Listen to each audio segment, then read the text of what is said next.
Assalamualaikum warahmatullahi wabarakatuh. Pada video kali ini kita akan membahas kumpulan kisah-kisah Nabi Adam alaihissalam, yang tentunya dari kisah tersebut kita dapat mengambil hikmah dan pelajaran yang sangat berharga.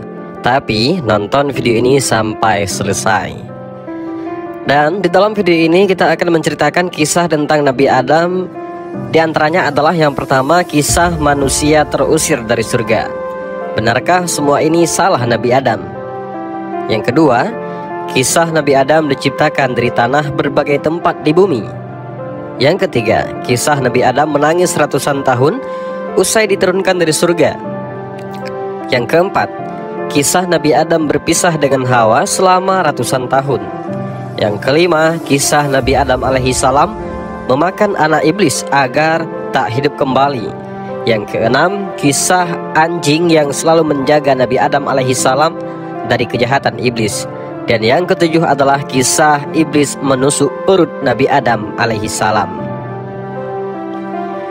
Yang pertama kita akan mengisahkan tentang kisah manusia terusir dari surga. Benarkah semua ini salah Nabi Adam alaihissalam?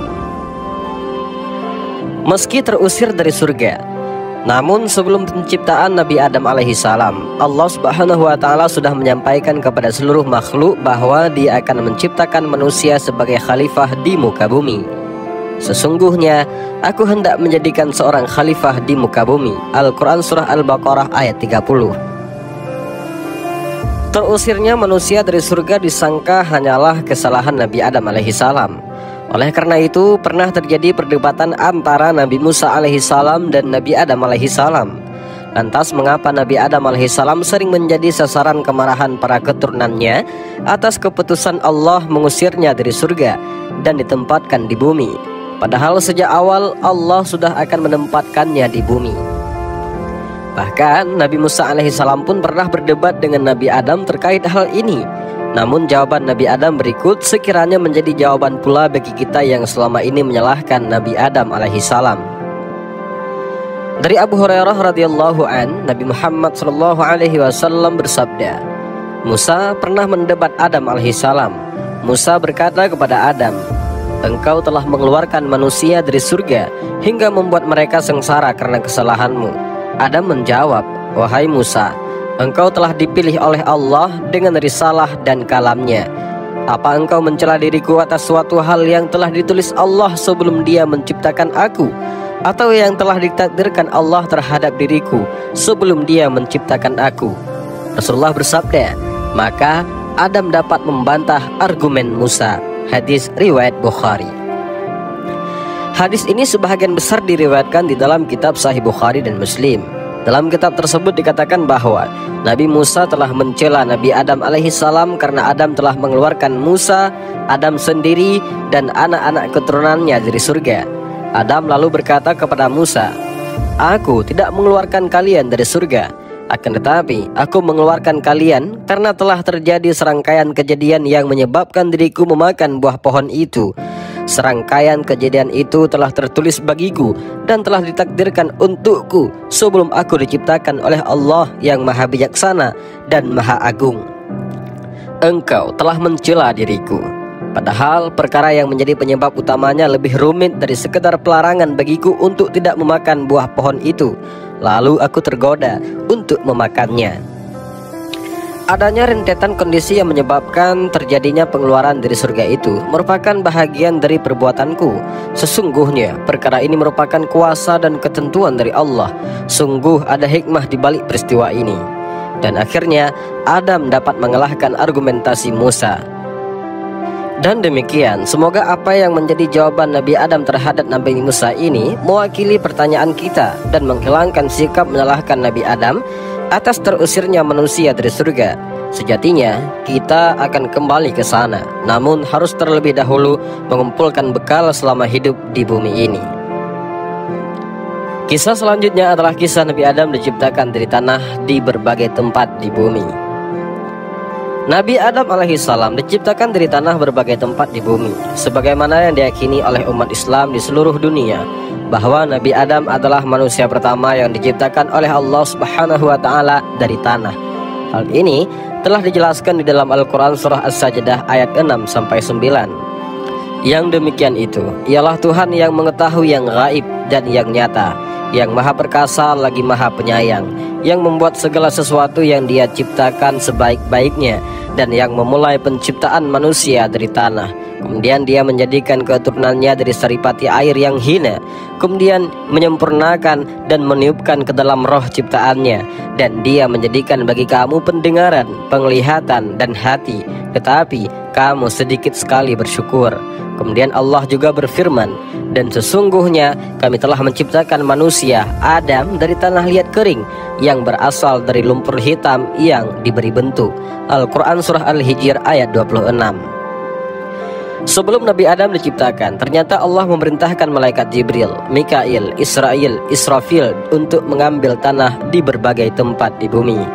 Awalnya, malaikat Jibril diperintahkan terlebih dahulu untuk mengambil tanah di bumi. Saat malaikat Jibril sampai, bumi menolak diambil tanahnya untuk dijadikan Nabi Adam. Bumi khawatir Adam akan berbuat maksiat kepada Allah. Malaikat Jibril pun kembali dan menghadap Sang Pencipta. Karena gagal, Allah mengutus malaikat Mikail ke bumi untuk tujuan yang sama, yaitu mengambil tanah. Namun malaikat Mikail juga mendengar sumpah bumi yang tidak mau memberi tanahnya. Malaikat Mikail pun kembali dengan tangan hampa. Kemudian giliran malaikat Israel, tetapi malaikat ini pun gagal.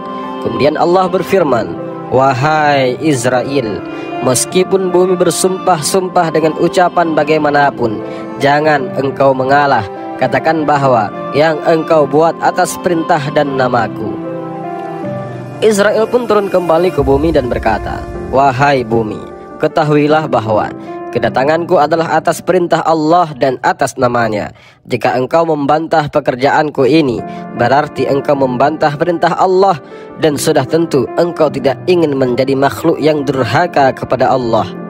Mendengar hal itu, bumi tidak lagi berkata apa-apa. Bumi akhirnya memperbolehkan malaikat Israel untuk mengambil tanahnya. Terkait tanah yang digunakan menciptakan Nabi Adam diambil dari berbagai tempat. Diperkuat oleh hadis Nabi Muhammad SAW. Dalam Sunan Abi Daud menceritakan kepada kami, Abu Musa al-Asy'ari berkata bahwa Rasulullah bersabda, "Sesungguhnya Allah menciptakan Nabi Adam dari segenggam tanah dari seluruh bahagian bumi. Kemudian anak keturunan Nabi Adam datang dari bahagian-bahagian bumi tersebut. Di antara mereka ada yang berwarna merah, hitam, dan di antara mereka juga ada yang lapang, sedih, kurang baik, dan baik." Imam Abdurrahim bin Ahmad Al-Qadhi dalam kitabnya Daqaiqul Akbar mengabadikan asal tanah yang digunakan. Beliau mengutip perkataan Ibnu Abbas perihal asal-usul jasad tubuh Nabi Adam alaihi salam, bahwasanya Allah menciptakan kepala Nabi Adam dari tanah Baitul Maqdis, wajah beliau dari tanah surga, dua telinga beliau dari tanah Bukit Tursina, dahi beliau dari tanah Irak, gigi beliau dari tanah Telaga Kausar, tangan kanan beserta jari jemarinya dari tanah Ka'bah, tangan kiri beliau beserta jari jemarinya dari Persia, kedua kaki beliau beserta betisnya berasal dari tanah Hindia, tulang beliau dari tanah pegunungan, aurat beliau berasal dari tanah Babilonia, punggung beliau dari tanah Irak, perut beliau dari tanah Khurasan yang sekarang adalah sekitaran Iran, hati beliau dari tanah surga Firdaus, lisan beliau dari tanah Taif, kedua mata beliau dari tanah Telaga Hud. Pengambilan tanah-tanah untuk digunakan menciptakan Nabi Adam alaihissalam ini bukan tanpa alasan. Para ulama mengungkapkan pendapatnya. Kepala Nabi Adam berasal dari Baitul Maqdis karena kepala sebagai tempatnya akal, kecerdasan, dan mengatur dalam berbicara. Sementara dua telinga beliau berasal dari Bukit Tursina, sebab telinga adalah tempat mendengar nasihat. Dahi Nabi Adam berasal dari Irak sebagai tempat bersujud kepada Allah. Wajah suami Siti Hawa ini berasal dari surga sebab mewakili keindahan. Gigi beliau berasal dari tanah Kausar karena gigi menjadi tempat yang mewakili rasa. Sementara kedua tangan kanan beliau berasal dari Ka'bah yang mewakili tempatnya keberkahan dan pertolongan dalam kehidupan. Tangan kiri beliau berasal dari Persia sebab tangan kiri dijadikan sebagai tempat bersuci dan istinja. Perut Nabi Adam berasal dari Khurasan sebab perut sebagai tempat rasa lapar. Aurat berasal dari Babilonia sebab sebagai tempat syahwat dan tipuan. Tulang-tulang berasal dari gunung sebab tulang mewakili tempat yang keras. Selanjutnya hati beliau berasal dari tanah surga Firdaus sebab hati tempatnya iman. Lisan beliau berasal dari tanah daerah Taif, sebab lisan adalah tempat mengucapkan syahadat, merendahkan diri, serta berdoa kepada Allah Subhanahu wa Ta'ala. Setelah mengambil tanah di bumi, malaikat Israel pun lalu menghadap Allah. Kemudian Allah berfirman, "Wahai Israel, engkau yang aku tugaskan untuk mengambil tanah, dan kelak engkau pula yang akan aku tugaskan untuk mencabut nyawa manusia." Kemudian malaikat Israel mengungkapkan kekhawatirannya. Dia berkata, "Wahai Tuhanku, hamba takut akan dibenci oleh seluruh anak Adam." Kemudian Allah Subhanahu wa Ta'ala menjawab kekhawatiran malaikat itu, "Tidak, mereka manusia tidak akan memusuhi engkau. Aku yang mengaturnya. Lalu aku jadikan ada sebab untuk mendatangkan kematian mereka, seperti terbunuh, terbakar, dan sebagainya." Nabi Adam alaihissalam diciptakan dari tanah yang diambil dari berbagai tempat. Hal itu tentu saja memiliki alasan. Salah satunya, malaikat yang mampu menjalankan tugas mengambil tanah adalah malaikat Israel, yang nantinya dan juga yang akan mencabut nyawa kita. Selanjutnya adalah kisah Nabi Adam menangis ratusan tahun usai diturunkan dari surga. Allah Subhanahu wa Ta'ala menurunkan Nabi Adam alaihissalam ke bumi setelah sebelumnya tinggal di surga. Menurut sejumlah riwayat, ketika itu Nabi Adam menangis hingga ratusan tahun. Kisah turunnya Nabi Adam alaihissalam ke bumi ini diceritakan di dalam Al-Quran surah Al-Baqarah ayat 35-36.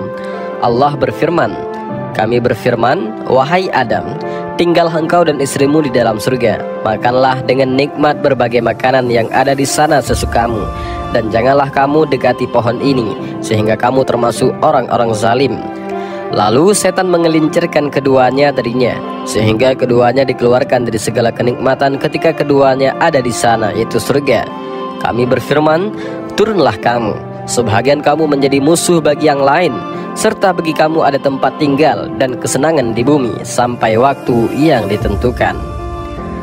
Menurut Ibnu Katsir dalam Qasasul Anbiya, ayat ini menunjukkan bahwa Nabi Adam dan Siti Hawa diturunkan langsung ke bumi dalam satu tahap. Al-Hafiz Ibnu Asakir meriwayatkan dari Mujahid bahwa Allah Subhanahu wa Ta'ala memerintahkan dua malaikat untuk mengeluarkan Nabi Adam dan Hawa dari sisinya. Pada saat itu Jibril melepaskan mahkota dari kepala Nabi Adam alaihissalam, sementara Mikail melepaskan tanda kehormatan dari jidatnya. Selanjutnya, benda-benda berharga itu digantungkan pada sebatang dahan. Menurut riwayat yang terdapat dalam Ensiklopedia Tasawuf Imam Al-Ghazali karya M. Abdul Mujib dan kawan-kawan, Nabi Adam alaihissalam menangis selama 300 tahun ketika diturunkan dari surga. Riwayat ini berasal dari Hasan. Ia berkata, "Sesungguhnya Nabi Adam alaihissalam menangis ketika diturunkan dari surga selama 300 tahun, hingga jurang Sarandib penuh dengan air matanya." Sufi besar dan ahli ma'rifat abad ke-7, yaitu Syekh Abdul Aziz Ad-Darini, di dalam kitabnya Taharatul Qulub turut menceritakan kisah menangisnya Nabi Adam alaihissalam selama 300 tahun. Ia menceritakan dari Wahab bin Munabbih, dikatakan ketika turun ke bumi, Nabi Adam diam selama 7 hari, menangis hingga air matanya kering dan kepalanya menunduk. Lalu Allah bertanya, "Beban berat apa yang aku lihat menimpa dirimu?" Nabi Adam menjawab, "Wahai Tuhan, musibahku besar dan kesalahan mengelilingiku. Aku dikeluarkan dari malakut Tuhanku, hingga kini berada di negeri kehinaan. Padahal sebelumnya berada di negeri kemuliaan. Aku berada di negeri kesengsaraan. Padahal sebelumnya berada di negeri kebahagiaan. Aku berada di negeri keletihan. Padahal sebelumnya aku berada di negeri kesenangan. Aku sekarang berada di negeri ujian, padahal sebelumnya berada di negeri kesehatan. Karenanya, bagaimana mungkin aku tidak menangisi kesalahanku?" Lalu Allah mewahyukan, "Wahai Adam, bukankah aku memilihmu untuk diriku, menghalalkan negeriku, mengistimewakanmu dengan kemuliaanku, serta memerintahkanmu untuk mewaspadai amarahku? Bukankah aku menciptakanmu dengan tanganku, meniupkan rohku ke dalam dirimu, memerintahkan para malaikat bersujud kepadamu, namun kamu malah bermaksiat kepada perintahku, melupakan janjiku, dan perlahan mendekati amarahku. Demi kemuliaan dan keagunganku, seandainya bumi penuh dengan para lelaki yang semuanya sepertimu, mereka beribadah kepadaku, bertasbih kepadaku, lalu bermaksiat kepadaku, maka aku benar-benar akan menempatkan mereka di tempat orang-orang yang bermaksiat." Lalu Nabi Adam alaihissalam pun menangis selama 300 tahun. Sementara itu di dalam riwayat yang lain yang berasal dari Hasan, Nabi Adam alaihissalam menangis setelah diturunkan dari surga selama 70 tahun karena menyesali kesalahannya, dan menangis selama 40 tahun ketika anaknya terbunuh. Sebagaimana Al-Auza'i menceritakan dari Hasan ibnu Atiyah yang berkata, Adam menempati surga selama 100 tahun. Dalam riwayat lain disebutkan 60 tahun. Beliau menangisi surga selama 70 tahun, menangisi selama 70 tahun karena menyesali kesalahannya, dan menangisi selama 40 tahun ketika anaknya terbunuh. Hadis riwayat Ibnu Asakir. Dan kisah selanjutnya yaitu kisah Nabi Adam berpisah dengan Hawa selama ratusan tahun. Mengutip dari buku Kisah Cinta Adam dan Hawa, kisah-kisah penuh hikmah para nabi dan rasul, karya Abu Yahya F. Nabi Adam alaihissalam dan Siti Hawa pun diturunkan ke bumi. Dalam buku yang sama dijelaskan juga bahwa keduanya tidak diturunkan di lokasi yang sama, melainkan dipisahkan. Nabi Adam alaihissalam diturunkan di salah satu gunung yang ada di Sri Lanka, sementara Hawa diturunkan di Jeddah, Saudi Arabia. Pasangan manusia pertama di bumi ini pun berpisah selama 300 tahun. Selama perpisahan itu, Nabi Adam alaihissalam menghabiskan waktu untuk memohon ampun kepada Allah. Ia bertobat dan meminta agar segera dipertemukan kembali dengan istrinya. Setiap pagi, siang, dan malam, Nabi Adam alaihissalam begitu merindukan sang istri, Siti Hawa. Ia pun juga sangat setia dan berharap akan segera dipertemukan kembali. Begitu besar rasa cinta Nabi Adam kepada istrinya, sehingga Nabi Adam tidak pernah menyerah dan terus mencari Siti Hawa. Kisah permohonan Nabi Adam alaihissalam ini pun diabadikan di dalam surat Al-A'raf ayat 23 yang artinya, Ya Tuhan kami telah menzalimi diri kami sendiri. Jika Engkau tidak mengampuni kami dan memberi rahmat-Mu, niscaya kami termasuk orang-orang yang rugi.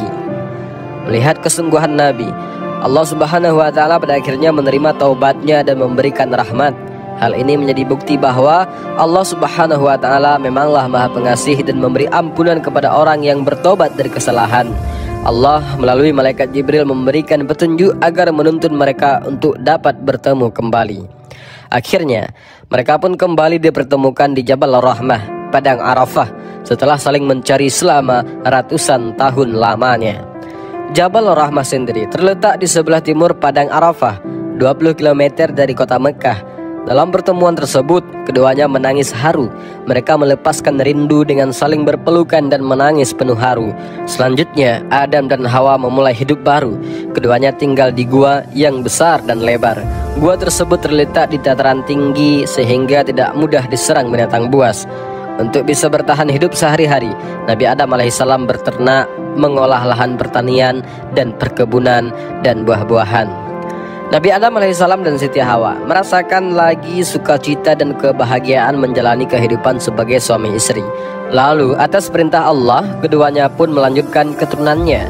Mereka kemudian dikaruniai anak kembar bernama Qabil dan Iklimah. Tak lama kemudian lahir kembali sepasang anak kembar kedua yang diberi nama Habil dan Labudia. Tak selalu bahagia, rumah tangga mereka juga diselangi dengan duka, pertengkaran dan konflik-konflik lainnya. Selama hidup di bumi, mereka memiliki banyak sekali keturunan, hingga manusia yang ada di bumi saat ini disebut sebagai anak-anak dari Adam dan Hawa. Kini, Jabal Rahmah menjadi salah satu tempat bersejarah untuk mengenang pertemuan Nabi Adam dan Siti Hawa. Lokasi ini menjadi salah satu destinasi yang banyak dikunjungi oleh jamaah haji ataupun umrah. Tak cuma mengabadikan momen, pengunjung juga berdoa atau menulis nama mereka dengan pasangan pada batu-batuan di Bukit Jabal Rahmah dengan tujuan meminta agar berjodoh. Meski ulama Saudi sudah menegaskan ziarah ke Jabal Rahmah bukan hal yang disunnahkan, apalagi diwajibkan dalam melaksanakan rukun haji dan umrah, namun jamaah dari berbagai dunia tetap datang ke tempat pertemuan Nabi Adam dan Siti Hawa ini. Di puncak Jabal Rahmah kini telah dibangun monumen dari beton yang tingginya mencapai 8 meter. Dibangun juga sebanyak 168 anak tangga untuk memudahkan mendaki ke puncak. Selanjutnya, kisah Nabi Adam memakan anak iblis agar tidak hidup kembali. Dikisahkan suatu masa setelah Nabi Adam dan Hawa berkumpul kembali dan taubat mereka diterima oleh Allah Subhanahu wa taala.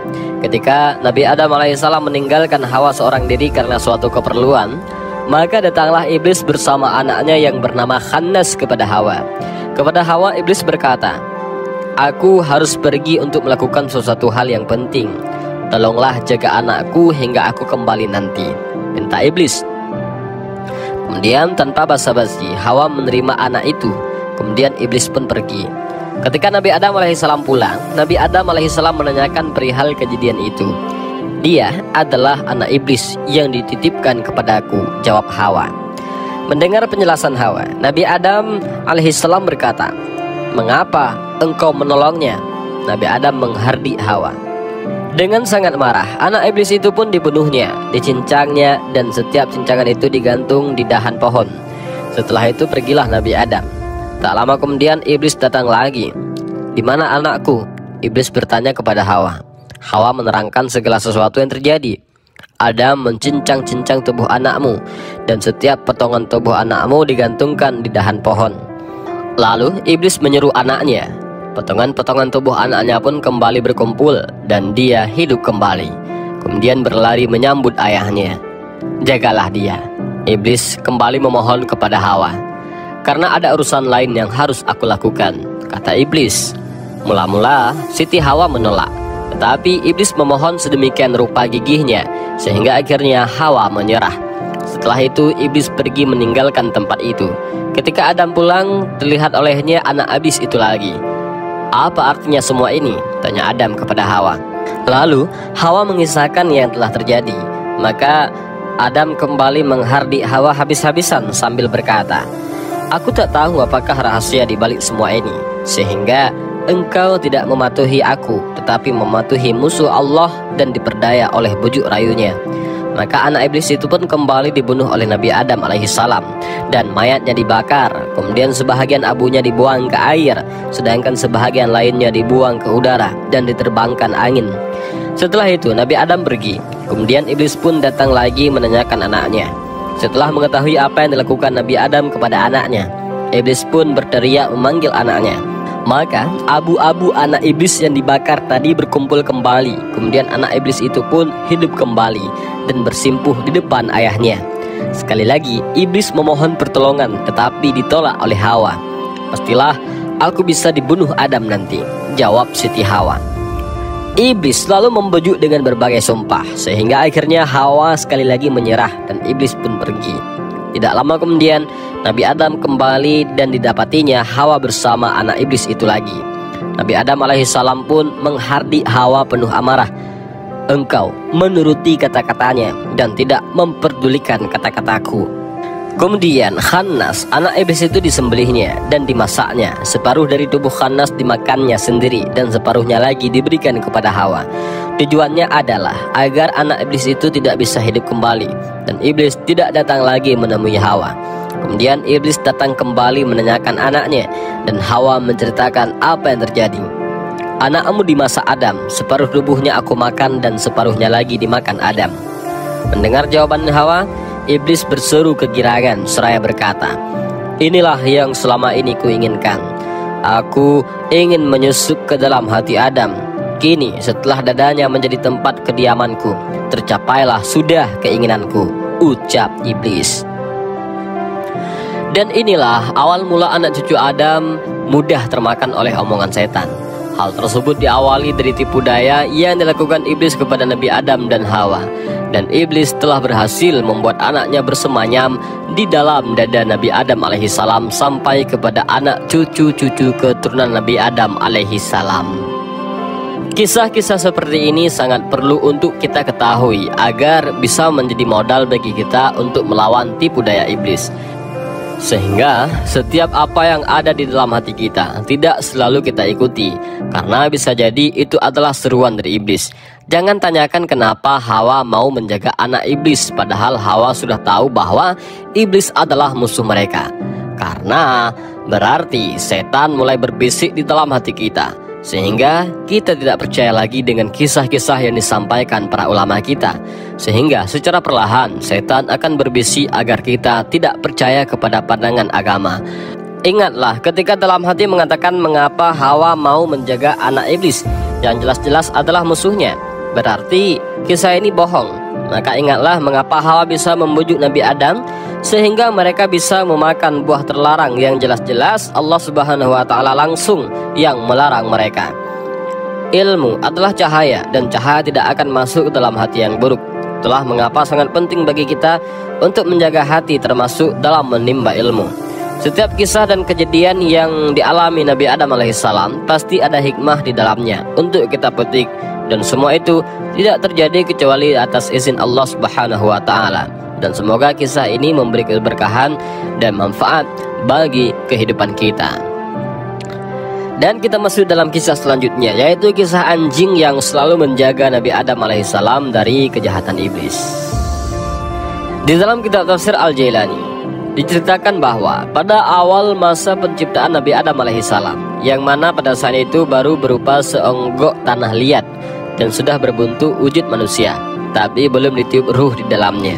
Saat itu iblis masih tinggal di surga, menyadari bahwasanya makhluk yang akan Allah Subhanahu wa Ta'ala ciptakan akan mengalahkan derajat kemuliaannya di langit pada saat itu. Hatinya pun dipenuhi dengan rasa dengki karena merasa dirinya disayangi dan merasa dirinya sudah paling tinggi. Tapi Allah Subhanahu wa Ta'ala malah menciptakan makhluk yang terbuat dari zat rendah, yaitu tanah, yang menurutnya hendak mengalahkan derajatnya yang paling mulia di antara para makhluk lainnya pada saat itu. Iblis pun akhirnya mendekati sosok tubuh manusia yang mana nantinya akan dijadikan Nabi Adam alaihissalam itu. Lalu iblis pun meludah ke arah tubuh itu, dan ludahnya itu jatuh di atas perut tubuh itu. Allah Subhanahu wa Ta'ala pun marah kepada iblis atas kelakuannya, dan Allah Subhanahu wa Ta'ala pun mengeluarkan iblis dari surga.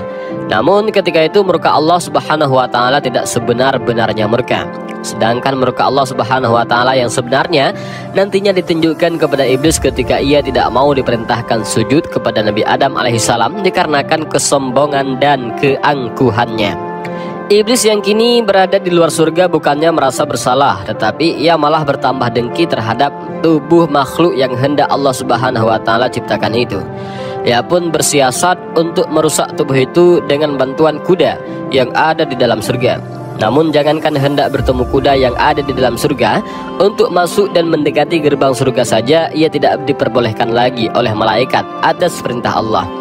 Sebagaimana kita tahu, malaikat adalah makhluk yang paling taat terhadap perintah Allah Subhanahu wa Ta'ala, dan tidak pula mempunyai nafsu seperti jin dan manusia. Apapun yang Allah perintah akan mereka laksanakan, termasuk melarang iblis untuk memasuki surga, yang mana padahal iblis adalah ketua tertinggi dari para malaikat dan juga merupakan bendahara surga pada saat itu. Dengan keadaannya itu, iblis pun tidak kehabisan akal. Ia pun mencari siasat bagaimana agar dapat masuk ke dalam surga.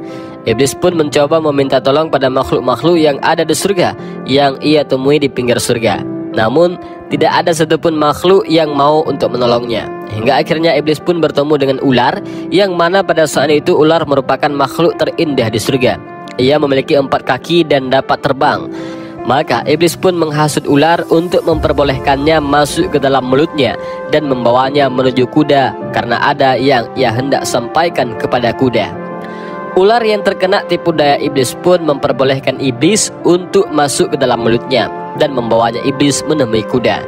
Begitu bertemu dengan kuda, iblis pun berkata kepada kuda melalui perantara mulut ular, "Wahai kuda, tahukah engkau bahwasanya makhluk yang hendak Tuhan menciptakan beserta seluruh keturunannya itu nanti akan menaiki punggung seluruh keturunanmu?"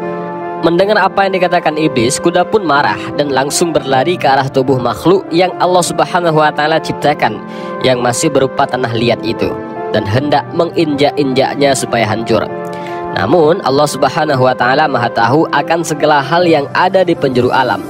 Allah Subhanahu wa Ta'ala pun mencongkel bahagian dari tubuh Nabi Adam alaihissalam yang terkena ludah iblis, sehingga berubah wujud menjadi sosok seekor anjing, dan langsung mengusir kuda yang hendak memijak-mijak tubuh Nabi Adam alaihissalam yang masih dalam bentuk tanah tersebut. Kuda itu pun pergi karena diusir oleh anjing yang berasal dari potongan tubuh Nabi Adam alaihissalam, yang kemudian Allah Subhanahu wa taala jadikan seekor anjing. Sehingga dari situlah asal usul munculnya anjing yang merupakan bahagian dari tubuh manusia, yaitu berasal aslinya dari lubang pusar manusia. Karena sebab itulah anjing sangat setia terhadap manusia, dikarenakan dirinya sendiri dari awal diciptakan untuk melindungi manusia, yang dari situlah ia berasal. Sedangkan mengapa air liur anjing itu najis? Itu dikarenakan ia juga tercipta dari air liur iblis, laknatullah alaih, sehingga menjadi najis bagi umat manusia sebagai musuh dari iblis. Allah Subhanahu wa taala yang mengetahui semua perbuatan iblis lalu menghukum ular yang sudah membantu siasat buruk iblis terhadap tubuh yang nantinya menjadi Nabi Adam alaihissalam itu. Allah Subhanahu wa taala pun menghilangkan kaki dari tubuh ular dan membuatnya tidak dapat terbang lagi, dan hanya dapat melata di daratan ataupun berenang di air. Ada beberapa dari mereka yang tetap utuh tubuhnya dan diturunkan ke bumi, dan mereka menjadi penjaga istana kerajaan iblis, seperti yang pernah Rasulullah SAW sampaikan di dalam riwayat Imam Ahmad. Ketika Rasulullah SAW bertanya kepada Ibnu Sayyad tentang apa yang ia lihat di laut, Ibnu Sayyad pun menjawab bahwasanya ia melihat istana yang dikelilingi oleh ular-ular. Dan Rasulullah SAW pun bersabda, "Engkau telah melihat istana iblis." Maka ular pun juga Allah Subhanahu wa taala buat mulutnya berbisa, dikarenakan ia menyembunyikan iblis di mulutnya ketika iblis hendak memasuki surga. Dan kisah selanjutnya adalah kisah iblis menusuk perut Nabi Adam alaihi salam.